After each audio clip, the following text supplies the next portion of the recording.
Pancasila telah dikenal sejak zaman Sriwijaya dan Majapahit. Nilai luhurnya telah diterapkan dalam kehidupan. Pancasila sendiri berasal dari bahasa Sanskerta, yaitu panca berarti 5 dan sila berarti dasar atau asas. Pancasila berarti 5 asas.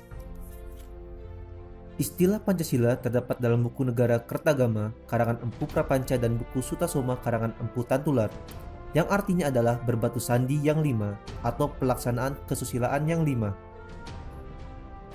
Sejarah perumusan Pancasila sebagai dasar negara merupakan bagian dari sejarah perjuangan bangsa Indonesia. Dalam periode penjajahan Barat, bangsa Indonesia terlibat dalam perjuangan fisik untuk mengusir penjajah.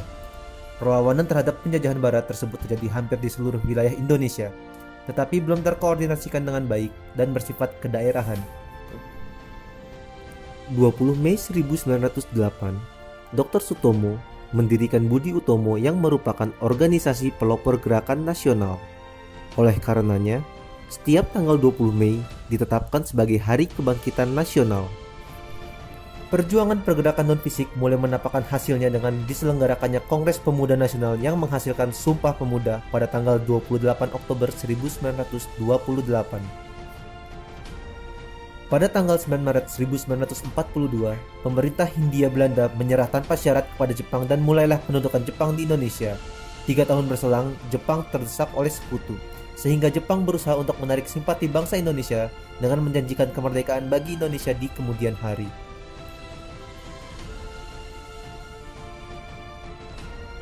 Tanggal 29 April 1945, Jepang membentuk BPUPKI atau Dokuritsu Junbi Chosakai yang diketuai Dr. KRT Rajiman Weddio di Ningrat dan beranggotakan 76 orang, termasuk 7 orang Jepang sebagai anggota istimewa. BPUPKI melakukan sidang pertama selama 3 hari dari tanggal 29 Mei 1945 hingga 1 Juni 1945. Pada sidang itu, Mr. Muhammad Yamin, Profesor R. Supomo, dan Insinyur Soekarno secara berurutan mengemukakan pandangannya tentang 5 asas dasar negara Indonesia. Tanggal 1 Juni 1945, Insinyur Soekarno mengusulkan dasar tersebut diberi nama Pancasila. Usulan tersebut diterima dalam sidang BPUPKI pada tanggal 1 Juni 1945. Tahukah kamu? Berdasar Kepres nomor 24 tahun 2016 tentang Hari Lahir Pancasila, menyatakan bahwa tanggal 1 Juni 1945 ditetapkan sebagai Hari Lahir Pancasila. Insinyur Soekarno juga mengusulkan konsep Trisila dan Ekasila yang merupakan intisari dari Pancasila. Trisila terdiri dari sosio-nasionalisme, sosio-demokrasi, dan ketuhanan, sedangkan Ekasila berupa gotong royong.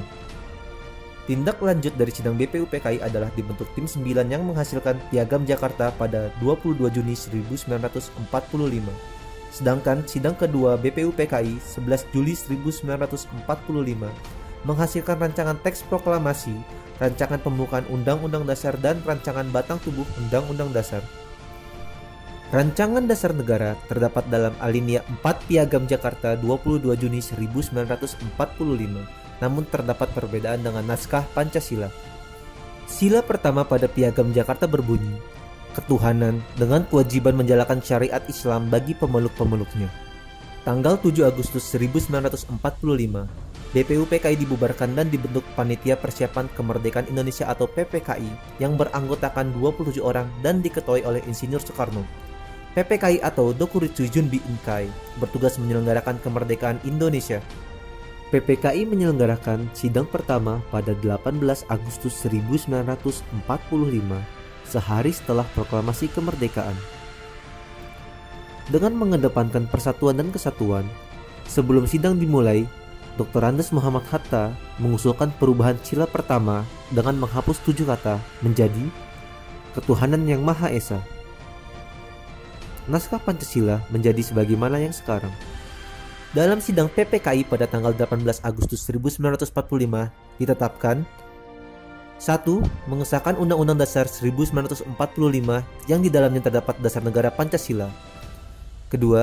Memilih Presiden dan Wakil Presiden pertama NKRI yaitu Insinyur Soekarno dan Dr. Andes Muhammad Hatta.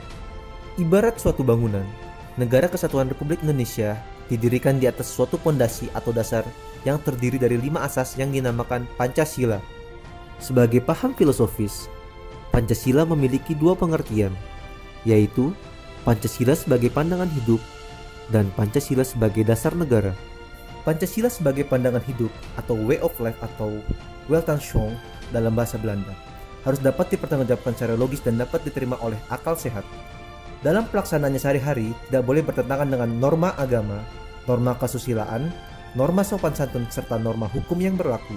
Pancasila sebagai dasar negara, dalam pengertian ini sering disebut pula sebagai dasar falsafah negara atau filosofische Grondslag atau ideologi negara atau Staatsidee. Dalam hal ini, Pancasila digunakan sebagai dasar untuk mengatur penyelenggaraan negara atau mengatur pemerintahan negara. Kedudukan hukum Pancasila selain sebagai dasar negara juga sebagai sumber dari segala sumber hukum negara, sebagaimana tercantum dalam Undang-Undang Nomor 12 Tahun 2011. Berdasarkan pengertian dan perannya, Pancasila berfungsi sebagai dasar yang statis atau fundamental, sebagaimana fungsi pokok Pancasila yang tercantum dalam pembukaan Undang-Undang Dasar 1945. Tuntunan yang dinamis sebagai cita-cita dan tujuan bangsa Indonesia. Ikatan yang dapat mempersatukan bangsa Indonesia, menjamin hak hidup secara layak bagi semua warga negara dan semua golongan tanpa ada perbedaan. Selain itu, Pancasila memiliki 3 fungsi. 1.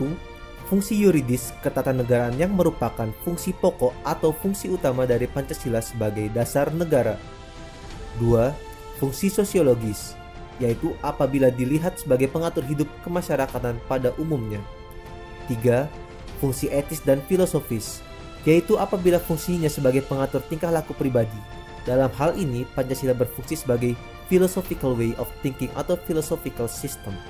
Pancasila sebagai dasar negara mengandung pokok pikiran yang di dalamnya tersimpul ajaran Pancasila, sehingga mempunyai hubungan kausal dan organis dengan pasal-pasal Undang-Undang Dasar 1945.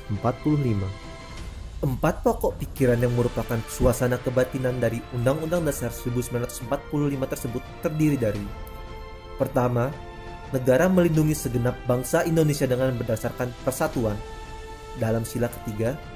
Yang kedua, negara Indonesia mewujudkan keadilan sosial bagi seluruh rakyat Indonesia dalam sila kelima. Ketiga, negara berkedaulatan rakyat berdasarkan atas kerakyatan dan permusyawaratan atau perwakilan dalam sila keempat.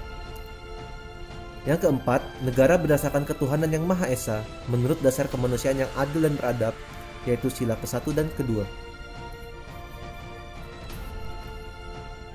Singkatnya, Pancasila memiliki 2 pengertian, 3 fungsi, dan 4 pokok pikiran serta 5 sila.